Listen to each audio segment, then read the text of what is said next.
Johnson. Thank you very much. It's marvellous to be here. I'd like to send out a big thanks to Anthony Beckett for organising this conference. It's something that's done at great expense and with great effort, so I hope everyone sitting here today will appreciate that. I wish it was a much fuller auditorium than it is. It's great to see so many new faces. I haven't really got much to add to the introduction that Frankie so excellently gave us. I just completely forgot in the mix of everything to set up my PC audio, so I'm hoping, I don't know if the PC audio is going to work because I've got some audio clips which I'm not sure if it's been fed through the audio system at the moment. I don't know if Frankie, you could track down Anthony just to help me check that later. But what I'm going to talk about today is anti-gravity technology and my sort of research into that, which started in about 2004. Let's see if I can get this video clip to play. A lot of people talk about conspiracies over a shadow government. I'm willing to testify before Congress that these black operations do exist. I nearly became part of it. But I saw the light, I think. Or was it? And I got out. And that's it. We have to disclose what we know. And I am willing to testify before Congress under oath, or before any other organization, that what I witnessed was true. I have heard astounding things, not only from this colonel, okay, but also probably the highest rank was a retired 3-star general, lieutenant general in the Air Force. And he knew another guy that I was in contact with, and this other guy claims that he worked 7 years on the U.S. anti-gravity program. And I have a fraction of what he told me, and I've got it tape recorded. It's true. Whoa. What a sham the space program is. Basically, this clip is a chap called John Maynard talking about what are called black projects. Right? John Maynard was a disclosure project witness, as you can see the date there, at least the text is useful. And he said that he became aware that black projects were real. There really was a large amount of money being secretly spent on research projects. And he was prepared to testify before Congress or any other organisation that what he witnessed was true. This is a chap called William Hamilton, speaking in 1998. He's a very well-regarded UFO researcher, got in touch with a lot of people, and he claims that he talked to a general who worked for 7 years on the US anti-gravity program. And he basically says, if half of what this guy said was true, then things like the space shuttle were just a complete, scam, basically. But in the presentation, we're going to look at these basic questions. What is gravity? What is anti-gravity? And what evidence is there that technology other than conventional aerospace technology exists which could be thought of as being anti-gravity or something attempting to control gravity? We're going to look at some of the history of anti-gravity research, some of the research of Nick Cook, the Hutchison effect, which is very important in this, and I didn't realise how important until about 4 years after I first put this presentation together. Some anti-gravity experiments we're going to touch on, which have already been done. We're going to look at Coral Castle in Florida, and we're going to look at alleged black projects in the USA to an extent, sightings of flying triangles, and we're going to look at hints of new technology which have come from NASA if we have time. This is really a 2-hour presentation, so you're going to have to hang on to your hats because we're going to go through this at something of breakneck speed. Okay, so what is gravity? Let's start with that. Well, according to the Chambers CD-ROM dictionary from 1996, gravity is the force of attraction that arises between objects by virtue of their masses. The force of gravity obeys an inverse square law. At twice a given distance, the force is only 1/4 as strong. Okay, that's what Newton said in whatever it was, 1638. I forget the exact date when he came out with Principia Mathematica. Now, that was revised about almost 300 years later with this fellow, everyone's heard of, I'm sure. And what he basically said, that gravity isn't a force of attraction as such, It arises as a result of the effect of the mass on space-time. Okay, so a planet's orbit around the Sun, as observed in three-dimensional space, arises from its natural trajectory in modified space-time. So there is no need for a force of gravity coming from the Sun and acting on the planets. And what was said at this time was that this explained oddities in the orbit of Mercury, which couldn't be explained by Newtonian gravitation. In other words, what Einstein essentially said was the orbit of Mercury had what's called the precession of the perihelion, which is something like, between two given years, you have about a disparity of about 10 miles in the orbit of Mercury. In other words, if you were to take the Newtonian laws and predict where Mercury should be, there's a disparity of about 10 miles in the orbit. And this was how accurate observational astronomy was by the 1900s. And so what Einstein said was that the energy coming off the Sun, as according to E equals mc squared, essentially acted like extra mass because there's an energy mass equivalence. So this was said to explain orbits in the oddity of Mercury, orbital oddities in the orbit of Mercury. Now, the latest thing, of course, that many of you will have heard of, and a lot of people speak about, is this string theory, which is meant to be a way to unify all the forces and explain them in terms of what are called strings. Now, string theory, M theory, says that the force of gravity is transmitted by gravitons, okay? And it's the particle that causes gravity. And there are 5 different formulations of string theory, the latest of which works in 11 dimensions, okay? It is probably unrelated, but Wilbert Smith, as I'll mention later on, if we get time, was told by people from outside that there are 12 dimensions of deity. So we're getting into this idea of dimensions already, looking at other dimensions. And I've got a video clip from Brian Greene. It's been more than 300 years since Isaac Newton came up with the universal law of gravity, inspired, as the story goes, by seeing an apple fall from a tree. Today it seems obvious that gravity is a powerful force.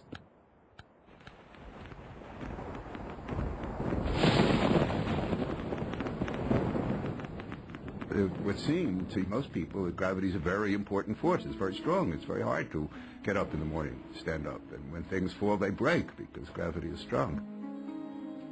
The fact of the matter is that it's not strong. It's really a very weak force. Gravity pulls us down to the Earth and keeps our Earth in orbit around the Sun. But in fact, we overcome the force of gravity all the time. It's not that hard. Even with the gravity of the entire Earth pulling this apple downward, the muscles in my arm can easily overcome it. And it's not just our muscles that put gravity to shame. Magnets can do it too. No sweat. Magnets carry a different force, the electromagnetic force. That's the same force behind light and electricity. It turns out that electromagnetism is much, much stronger than gravity. Gravity, in comparison, is amazingly weak. How weak? The electromagnetic force is some 1,000 billion, billion, billion, billion times stronger. That's a 1 with 39 zeros following it. The weakness of gravity has confounded scientists for decades. But now, with the radical world of string theory, filled with membranes and extra dimensions, there's a whole new way to look at the problem. One way of approaching the question of why gravity is so weak compared to all the other forces is to turn the question completely on its head and say, no, actually gravity isn't very weak compared to all the other forces. It just appears to be weak. It may be that gravity is actually just as strong as electromagnetism, but for some reason, we can't feel its strength. Consider a pool table, a very large pool table. Think of the surface of the pool table as representing our three-dimensional universe, although it is just two-dimensional. And think of the billiard balls as representing atoms and other particles that the universe is made out of. So here's the wild idea. The atoms and particles that make up stuff in the world around us will stay on our particular membrane, our slice of the universe, just as the billiard balls will stay on the surface of the pool table. Unless you're a really bad pool player. But whenever the balls collide, there is something that always seeps off the table. Sound waves. That's why I can hear the collision.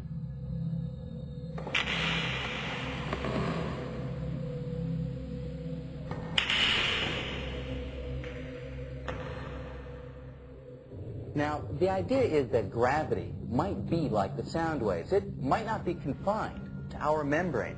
It might be able to seep off our part of the universe.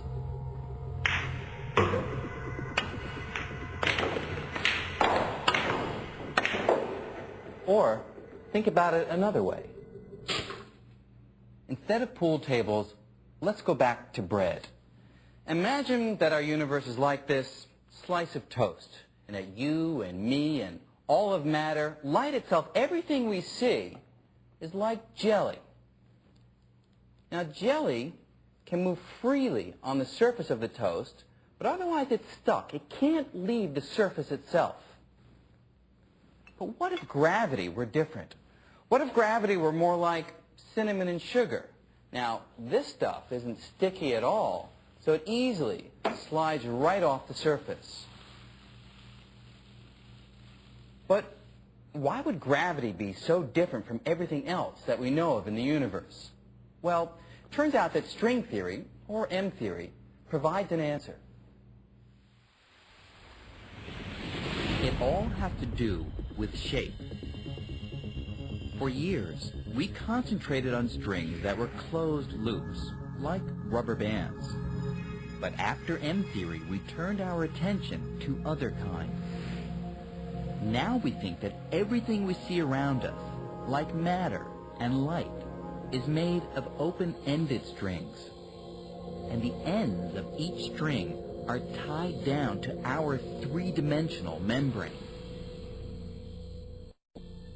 But closed loops of string do exist. And one kind is responsible for gravity. It's called a graviton. With closed loops, there are no loose ends to tie down, so gravitons are free to escape into the other dimensions, diluting the strength of gravity and making it seem weaker than the other forces of nature. This suggests an intriguing possibility. If we do live on a membrane, and there are parallel universes on other membranes near us, we may never see them. But perhaps we could one day feel them. And this was from a 2004 documentary about these, it's called Welcome to the 11th Dimension, all about string theory. What essentially he says in that clip is gravity is weak in comparison to the other forces of nature. String theory suggests then that gravity may be similar to the other forces, part of its force acts in another dimension. So actually considering that we've got an extra dimensional component to gravity which we can't directly measure with any experimental equipment. Alternatively, it may be force leaking from another dimension into our own. This is actually what is spoken of in string theory. You can go and check this out if you wish. And this could account for it being difficult to measure the gravitational constant accurately, which is one of the things which is said in physics. Gravitational constant is 6.67 times 10 to the minus 11. And that's the G in Newton's equation.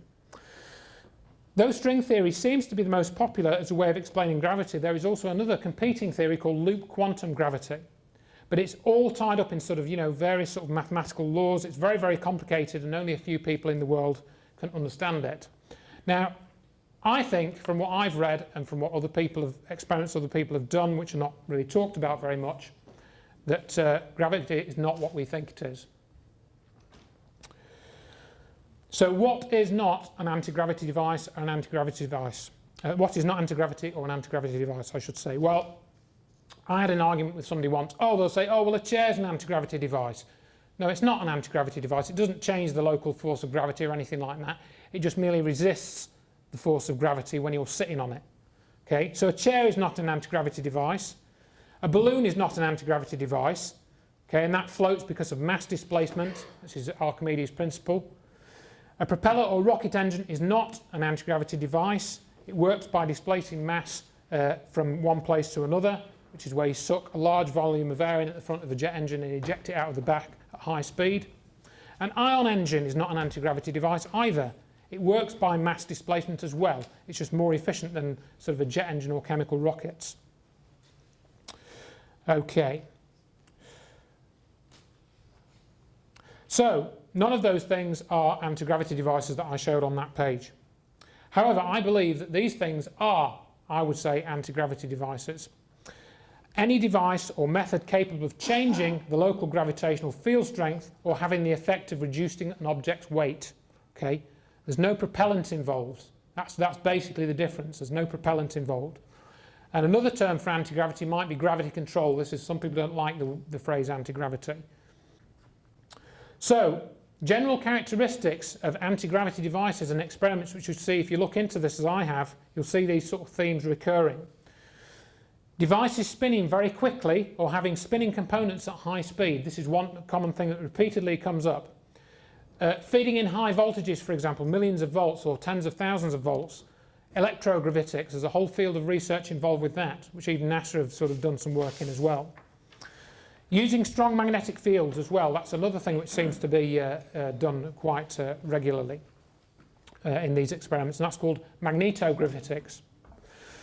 And high frequency oscillations of electric current or magnetic fields, so you can combine them both. And that also seems to produce certain effects when you do it at high enough frequency. When you get up to revolution speeds in excess of 20,000 revolutions per minute, that's when these effects start to come out. The clips I've got there at the bottom, the one on the left is a simulation of Gordon Cooper's sighting from 1955, where he took a film, his team filmed an object landing at Edwards Air Force Base. 3 legs came out and landed on the dry lake bed. They filmed it, and then it took off, and the film was classified, taken away, and it was never seen again. And that's from Gordon Cooper, Mercury astronaut, which is a whole other story in itself. So I'll have a look at a brief history of some of the anti-gravity research that's been done. So racing through this pretty quickly. Now, I think this may have even started in the early days of electric power, even as early as 1900. According to Nick Cook's research, which we're going to mention a few times here, there was discussion of the subject among various groups of scientists until about 1956, when it seemed to become the subject of ridicule and/or it went underground. And the thing I haven't put on the slide here is Project Winterhaven. People want to go and look up about Project Winterhaven. That seems to have been a watershed time. Up until that point, all the major aircraft companies up until 1956 were doing serious research into anti-gravity technology, and then at that point went underground, and it was basically ridiculed from that point onwards. Now, 2 prominent names in this that come out are, of course, Nikola Tesla and Thomas Townsend Brown. Now, Tesla, of course, everyone knows about. He invented the AC current system, which powers everything here now. He also did a lot of other experiments. He also probably did the world's first X-ray photograph. Not a lot of people know that. Much of Marconi's work seems to have been based on some of Tesla's experiments, so it appears that Tesla may have even did what Marconi did before he did it. So on and on, we have a unit of magnetic flux, which is called the Tesla. That's about the only time you'll hear about Tesla in modern day physics, really. You don't hear much about him. I'm not going to go into him much because there's a whole lot of other stuff that he got into, wireless transmission of power, radiant energy, all this sort of thing. But the other name that comes out, which is very interesting, was Townsend Brown. I'll just mention a bit more about Tesla. I think I've covered most of this slide. It's claimed that Tesla built and operated over Unity devices. That's the other thing that comes into this, which Frankie Marr mentioned in the introduction. Once you start to open up this technology, you begin to see there's a new energy source there, an energy source which doesn't involve fuel. Tesla called it radiant energy. So he was able to tap into this radiant energy, and you can even see reproductions of his experiments now. There's a YouTube channel called by a chap called Paulsness, where he has a fluorescent tube which he puts in a bowl of water, and then using Tesla's apparatus, he actually makes his tube illuminate in the bowl of water. Sorry, what's his name again? Paulsness, I think is his name. Paulness. I'm pretty sure that's his name. You can, if you just put Tesla radiant energy experiment or something like that into YouTube, you'll find something like that. Also, the Piazzaro car, for example, from the 1930s that Tesla and one of his relatives were driving around at 90 miles an hour. FBI raided his apartment in 1943 following his death. He died penniless, basically, and lived in a hotel in New York in the last days of his life. So there's a whole story there about Tesla, which I'm not going to get into. Other people have done presentations about him. The chap that is more interesting in some ways in relation to anti-gravity is Thomas Townsend Brown.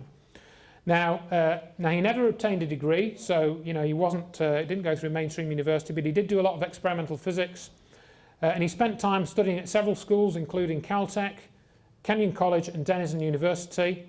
He's been called a physicist by some people, but I really think he was an electrical engineer. More than anything else, that was what he did. He served in the US Navy in the 1930s at the Naval Research Laboratory, funnily enough. So already you're getting the military connection in this. As I mentioned, Project Winterhaven, he was involved in that. And that was a research proposal to build an anti-gravity craft based on the work of Townsend Brown that he'd already completed in the years prior to that, starting in about 1920. Much of his work still seems to be kept under wraps, and his family keep a low public profile. I've got a letter written by him in 1985 where he basically says, somebody was writing to him asking about his research, and he said, I can't really tell you much about it because a company have licensed it, so I'm not going to tell you anything. That's also all on the internet as well, of course. But the key thing that he did was he demonstrated that there seemed to be a link between gravity and electricity. He worked with Dr. Paul Beifeld, a friend of Albert Einstein, director of Swayze Observatory in Denison, Ohio. In 1923, they started to experiment with what are called gravitators. They found interaction between electrons.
Find something like that.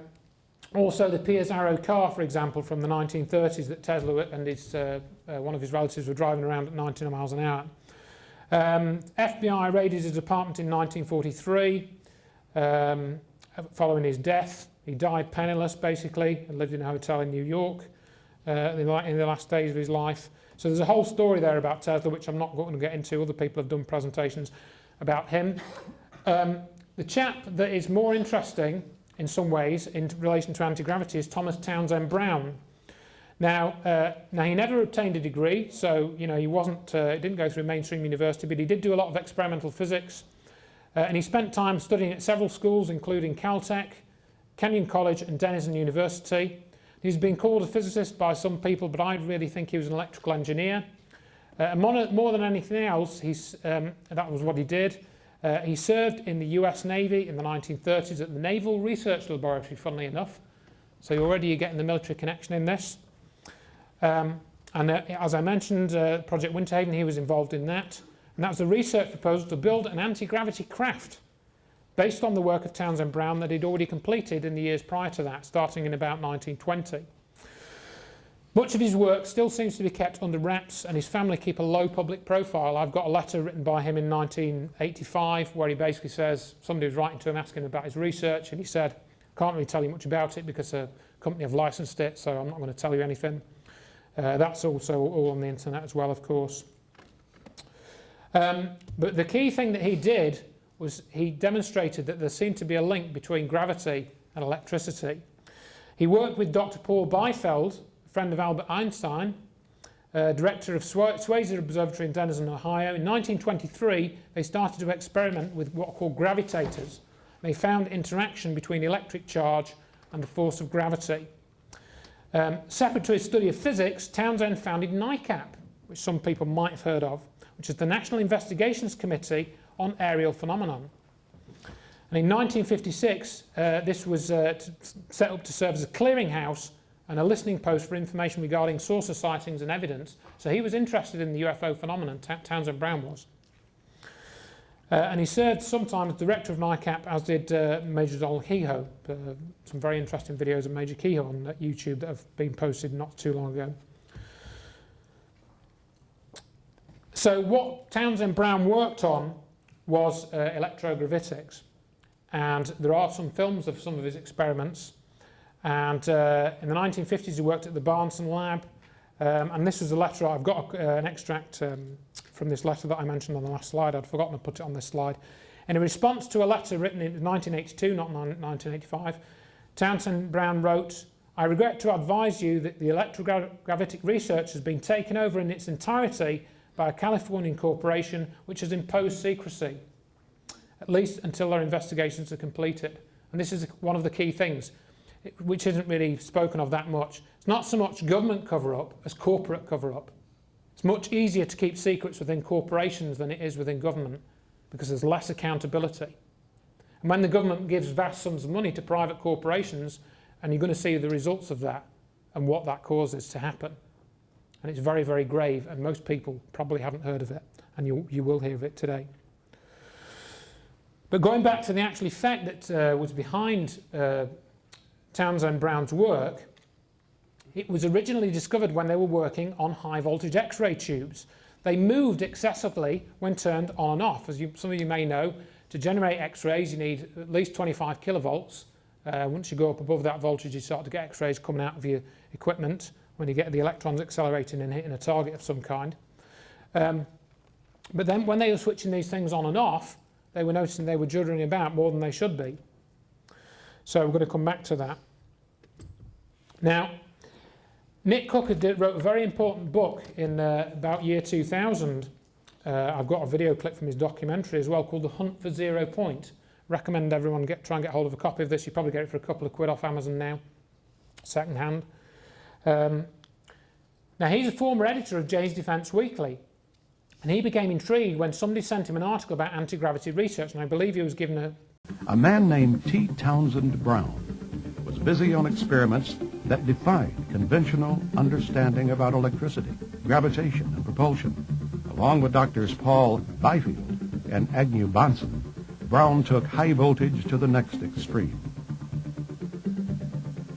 In this rare home movie, the earliest experiments in electrogravitics are recorded.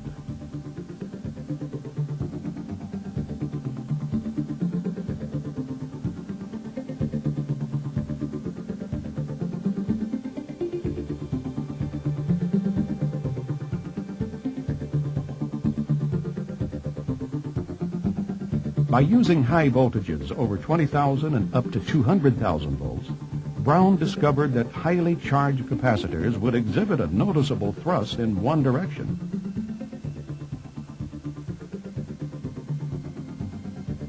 Although awarded a patent for his electrokinetic generator, no one has ever reproduced his experiment until recently. So we're going to come back to that. Now, Nick Cook wrote a very important book in about year 2000. I've got a video clip from his documentary as well called The Hunt for Zero Point. Recommend everyone try and get hold of a copy of this. You probably get it for a couple of quid off Amazon now, second hand.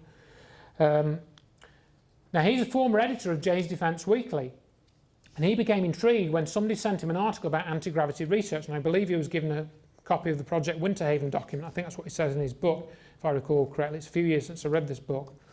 Now, he tried to follow up a contact, George S. Trimble, whom he had read had worked in the field of anti-gravity research in the 50s. Trimble initially agreed to be interviewed about his work, but then he withdrew suddenly. Reportedly, he was scared. So in other words, Nick Cook became suspicious when this guy would no longer speak. Now, Cook continued his research quietly over 10 years and journeyed some way into the black world of defence research during World War II. So he went to look at what the Nazis was doing. I've got a clip of him here talking about the Nazi research. But I was aided by a Polish researcher who had heard that I was interested in this area, and he got in contact with me and said that there was this guy had been researching German secret weapons technology in Poland, modern day Poland, but southwest Poland today was Lower Silesia of Germany in the Second World War. Right. And he had uncovered a rat run of underground complexes where the Germans were working on some very advanced stuff. And one of them, he felt, fitted the bill for an anti-gravity experiment.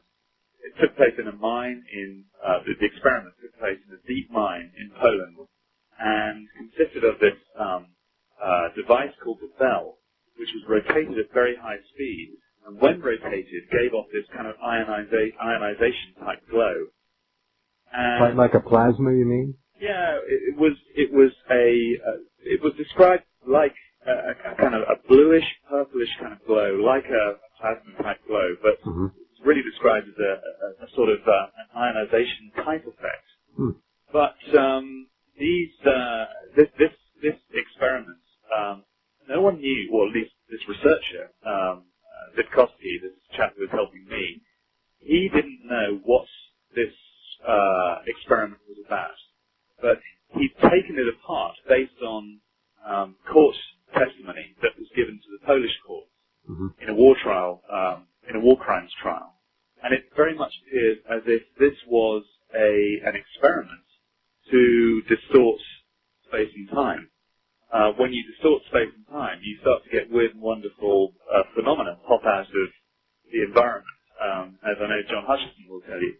And this was clearly some very early experiments done by the Germans in 1945 to try and generate some kind of anti-gravitational.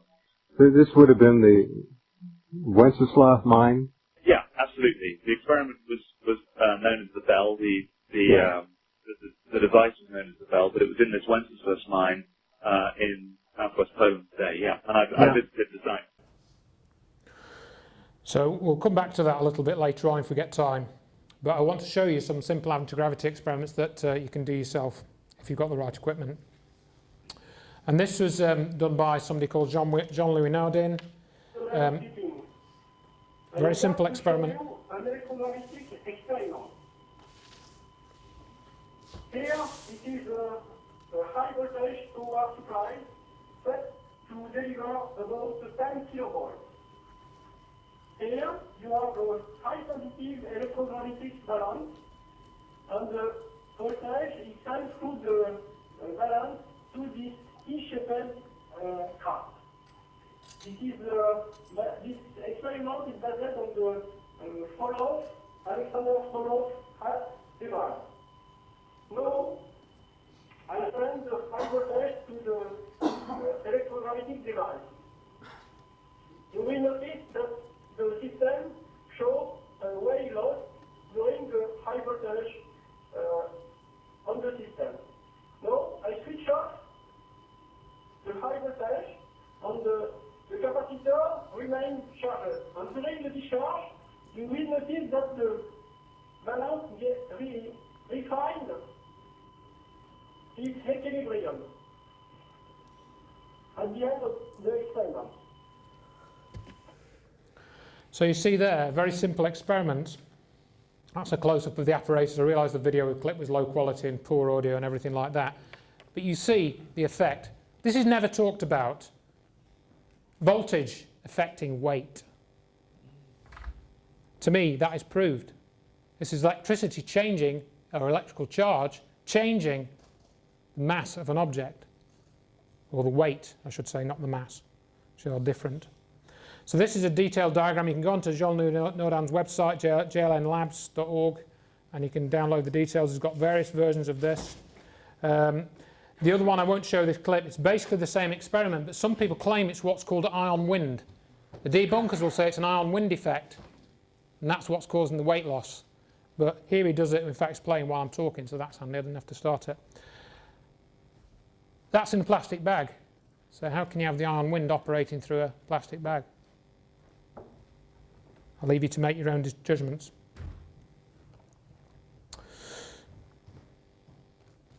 Yeah, ion wind, I've just mentioned that. Lifter, Hi, this is a logical extension.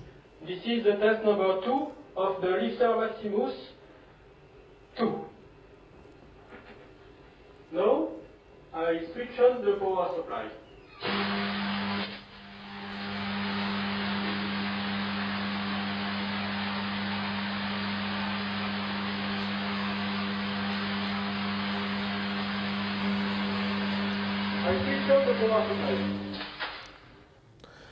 Electricity turned directly into thrust.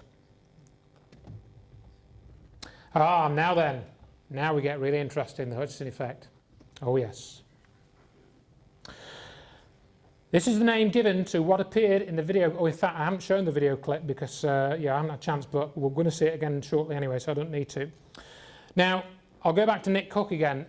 In his research into the anti-gravity stuff in the hunt for 0 point, he was told by Boyd Bushman, I think I've got a clip of him later, we might see if we've got time, to go and see John Hutchinson in Canada.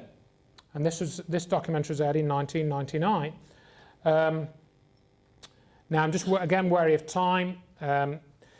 Now, he should take a trip to Vancouver. Hutchinson can produce levitation effects with between 75 watts and 1.5 kilowatts of power. And in 2008, I'll show you this clip later, he reproduced this levitation effect as a part of a challenge to him by somebody that I'm familiar with. One of the other effects that's seen with John Hutchinson's experiments, he's got 500 pounds of metal samples, 500 pounds. Even Dennis Kucinich, the US congressman, or whatever he is, he's got a sample of the material. You can see in the bottom of the pitch here, we're going to see some more rather disturbing examples of what this can cause later on. I'll probably skip over the clip of John, but I've got all these, as I say, on various things. Let's see if... okay, we're on to the next one. So I'll just play a bit of this audio clip. At the time, and I was invited by Germany and Austria to go over there and study the Hutchinson effect with all the lab equipment.